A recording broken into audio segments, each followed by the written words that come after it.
Saya mengajak sebangsa setanah air, mari kita perkuat, perkokoh kesatuan persatuan untuk membangun lebih kuat lagi dengan adanya pertahanan nasional, ketahanan nasional. Artinya yang namanya pertahanan nasional itu bukan militer saja, termasuk ekonomi, pendidikan, pertanian, dan lain sebagainya.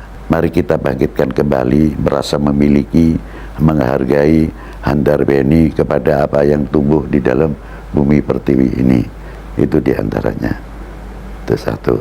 Yang kedua, mari kita perkokoh persaudaraan sebangsa setanah air, rapatkan jajaran sehingga tidak mudah tergoyahkan oleh suatu hal yang akan memecah belah umat atau memecah belah bangsa.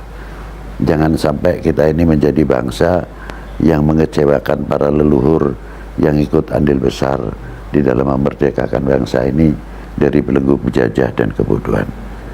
Jangan sampai kita malukan para beliau di hadapan Tuhan Yang Maha Esa. Itu harapan yang selalu kita harapkan dan kita impikan, bagaimana negara kita semakin loh jinawi, subur, makmur. Karena tugas kita, PR kita masih banyak untuk memajukan regenerasi ke depan, pembekalan apa yang harus kita berikan kepada anak-anak kita sehingga menjadi penerus bangsa ini yang siap untuk menjawab tantangan umat dan tantangan bangsa. Itu harapan kita khususnya. Setelah menonton video tersebut, ada pentingnya kita membahas sedikit. Pertahanan nasional adalah upaya menjaga kedaulatan negara, keutuhan wilayah, dan keselamatan bangsa dari ancaman baik dari dalam maupun luar negeri. Di Indonesia, pertahanan bersifat semesta, melibatkan seluruh rakyat, wilayah, dan sumber nasional. Mengapa pertahanan nasional penting? Yang pertama, menjaga kedaulatan, melindungi sumber daya, menjamin keamanan, menjaga peran geopolitik. Ancaman modern, perang cyber, serangan cyber terhadap infrastruktur penting seperti PLN, BI, dan instansi pemerintah menunjukkan pentingnya pertahanan digital. Negara harus siap menghadapi ini dengan SDM dan teknologi tinggi. Yang kedua, ada ancaman modern, yaitu konflik Laut Cina Selatan. Keberadaan kapal asing di wilayah ZEE Indonesia menguji kesiapsiagaan TNI, AL, dan diplomasi. Ini bukan hanya persoalan militer, tapi juga penguasaan hukum laut dan keutuhan wilayah. Siswa dan masyarakat. Yang pertama, menjaga nasionalisme. Kedua, terlibat bela negara seperti pramuka, paskibra, atau pelatihan. Yang ketiga, bijak berteknologi, melawan hoax dan radikalisme. Yang keempat, jaga keharmonisan antar sara. Jadi kita tidak boleh menjatuhkan satu sama lain, kita tetap menghargai, tidak boleh adanya rasisme, kita tetap menjunjung yaitu Bhinneka Tunggal Ika. Kesimpulannya, pertahanan nasional bukan hanya tugas TNI, tetapi tanggung jawab seluruh rakyat dalam era modern. Pertahanan harus multidimensi, digital, budaya, dan ideologi. Setiap warga negara punya peran aktif menjaga keutuhan bangsa agar Indonesia tetap kuat dan berdaulat. Kita ke informasi selanjutnya, pemirsa. Menteri Koordinator Bidang Perekonomian Erlangga Hartarto melaporkan kepada Presiden Joko Widodo soal progres penyelesaian proyek strategis nasional pada Kamis kemarin. Tercatat ada 170 proyek strategis nasional senilai Rp1.299 triliun selesai dibangun per 4 Oktober 2023. Nah, sementara 61 lainnya masih dalam tahap konstruksi.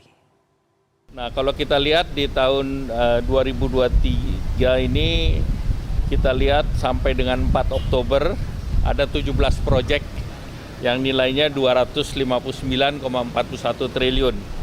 Proyeknya baik itu jalan tol, pelabuhan, high speed train Jakarta-Bandung, ini juga sudah selesai, nilainya 125,7 triliun. Kemudian LRT 29,9 triliun. Kemudian berbagai kawasan industri, berbagai Bendungan, dan jalan tol Cinere Jagorawi, Serpong Cinere, dan tol Pasuruan. Nah, ini ada beberapa proyek juga belum diresmikan dan akan selesai 16 proyek.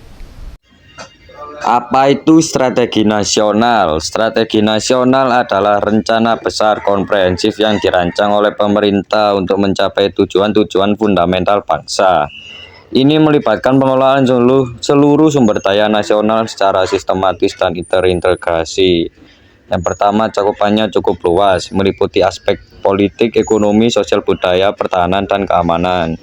Yang kedua, menghadapi tantangan, dirancang untuk menghadapi ancaman dan peluang baik dari dalam maupun luar negeri. Yang ketiga, pengelolaan sumber daya, memaksimalkan pemanfaatan sumber daya manusia, alam, teknologi, dan keuangan. Tujuannya adalah yang pertama, menjaga kedaulatan dan keutuhan, memastikan integritas wilayah dan kemandirian negara dan intervensi eksternal. Yang kedua, mewujudkan kemakmuran rakyat, mendorong pertumbuhan ekonomi yang inklusif dan pemerataan kesejahteraan sosial. Yang ketiga, menjamin stabilitas nasional, menciptakan kondisi aman dan tertib untuk pembangunan berkelanjutan. Yang keempat, meningkatkan daya saing global, meningkatkan posisi dan pengaruh bangsa di kancah internasional. Komponen esensial strategi nasional. Yang pertama ada visi nasional, arah jangka panjang bangsa yang ingin dicapai, misalnya Indonesia Emas 2045. Tujuan strategis, target spesifik yang ingin dicapai dalam periode waktu tertentu. Yang ketiga, kebijakan nasional, prinsip dan panduan umum untuk pelaksanaan program dan kegiatan. Yang keempat ada program prioritas, langkah-langkah konkret dan inisiatif utama yang mendukung tujuan strategis. Yang kelima ada sumber daya nasional, kapasitas yang dimiliki seperti manusia, alam, teknologi, keuangan sebagai kekuatan pelaksana. Selanjutnya ada visi Indonesia Emas 2045. Sebagai contoh aktual, Indonesia memiliki visi jangka panjang untuk menjadi negara maju dan sejahtera, mewujudkan Indonesia sebagai negara maju berpendapatan tinggi, adil, dan berkelanjutan saat memasuki usia 100 tahun kemerdekaan. Visi ini mencerminkan ambisi besar bangsa untuk bertransformasi menjadi kekuatan ekonomi global yang inklusif dan berdaya saing dengan tetap menjaga kelestarian lingkungan. Kesimpulannya, yang pertama, memahami mendalam. Penting bagi setiap warga negara untuk memahami arah dan tujuan strategi nasional. Yang kedua, peran aktif. Setiap individu dan sektor memiliki peran dalam mendukung implementasi strategi ini. Yang ketiga, adaptasi berkelanjutan. Strategi harus fleksibel dan mampu beradaptasi dengan perubahan zaman dan tantangan baru. Ketahanan nasional adalah konsep yang mencakup kemampuan suatu negara untuk mempertahankan kelangsungan hidup, keamanan, dan kesejahteraannya dari berbagai ancaman, baik internal maupun eksternal. Konsep ini melibatkan aspek politik, ekonomi, sosial budaya, pertahanan, dan keamanan yang saling terkait dan mendukung untuk menciptakan kondisi yang stabil dan aman. Ketahanan nasional bertujuan memastikan negara dapat menghadapi dan mengatasi tantangan serta ancaman yang ada, dengan mempertahankan keutuhan wilayah, kedaulatan negara, dan kesejahteraan rakyat. Ini juga mencakup upaya meningkatkan kesadaran dan partisipasi seluruh warga negara dalam menjaga dan memperkuat ketahanan bangsa. Demikian penjelasan praktis mengenai ketahanan nasional. Jangan lupa subscribe channel ini untuk mendapatkan video informatif lebih lanjut. Pentingnya pertahanan nasional Indonesia, melindungi kedaulatan dan identitas bangsa di tengah dinamika global. Konsep pertahanan nasional adalah kedaulatan dan keutuhan, menjaga wilayah, batas negara, dan pemerintahan yang sah. Yang kedua, melibatkan semesta, seluruh rakyat, wilayah, dan sumber daya nasional. Tangkal ancaman dari dalam terorisme dan luar negeri intervensi. Pilar ketahanan nasional, Astagrata, Trigarta. Yang pertama ada Trigarta, faktor alaminya, geografi, posisi strategis, potensi dan tantangan. Yang kedua kekayaan alam, pengelolaan mandiri dan berkelanjutan. Yang ketiga penduduk, kualitas SDM sebagai kekuatan pembangun. Selanjutnya ada Pancagrata, faktor sosial. Yang pertama ada ideologi, Pancasila sebagai filter nilai asing. Yang kedua politik, demokrasi stabil dan partisipatif. Yang ketiga ekonomi, kemandirian lewat UMKM dan industri. Yang keempat ada sosial budaya, jaga nilai luhur dan toleransi. Yang kelima, hankam sinergi TNI, Polri, dan masyarakat. Selanjutnya ada ancaman modern dan contoh aktual. Perang cyber, serangan digital terhadap infrastruktur vital, terhadap pertahanan digital krusial, konflik maritim, tantangan di Laut Cina Selatan, diplomasi dan kesiapsiagaan TNI AL, radikalisme, paham intoleran, melemahkan persatuan, perkuat narasi kebangsaan. Yang keempat, perang budaya, infiltrasi budaya asing via media, perkuat jati diri dan bangsa.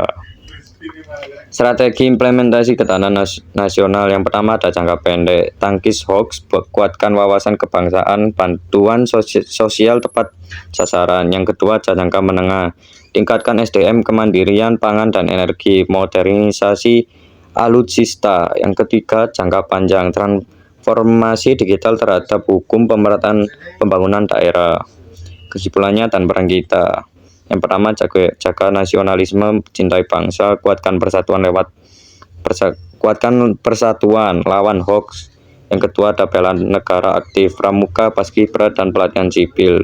Yang ketiga sinergi multidimensi, militer, digital, budaya, ideologi bersatu. Setiap warga negara punya peran dalam menjaga keutuhan bangsa. Indonesia harus kuat, berdaulat, dan atraktif di tengah tantangan global. Sekian, terima kasih. Assalamualaikum warahmatullahi wabarakatuh.